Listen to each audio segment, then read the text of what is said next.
মাদক জাতীয় জীবনের মারাত্মক একটি ব্যাধি।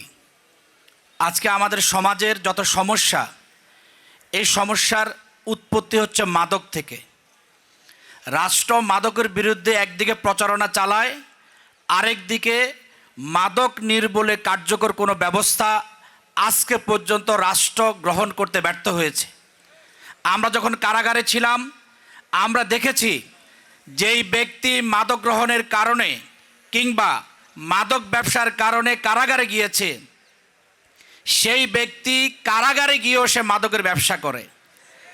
আমরা প্রিজন ভ্যানে দেখেছি প্রকাশ্য দিবালোকে পুলিশকে উৎকোচ দিয়ে ওই সকল অপরাধীরা মদের বোতল, ইয়াবা, ফেন্সিডিল তারা প্রিজন ভ্যানে গ্রহণ করেছে।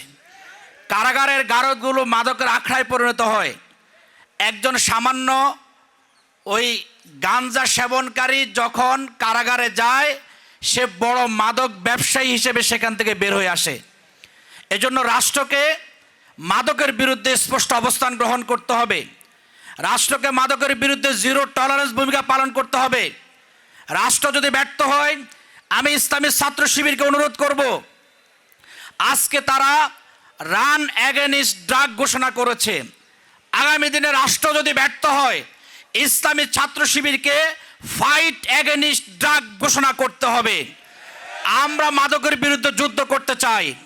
মাদক শুধু একজন যুবকের জীবন ধ্বংস করে না, তার পরিবারকে ধ্বংস করে, আগামীর প্রজন্ম ভবিষ্যৎকে ধ্বংস করে, রাষ্ট্রের স্থিতিশীলতাকে নষ্ট করে। আমরা মাঝে মধ্যে পত্রিকা খবর পাই, রাষ্ট্রের রাজনৈতিক নেতৃবৃন্দ যারা, তাদের ছত্রছায়ায় মাদকের ব্যবসা এই সমাজে পরিচালিত হয়।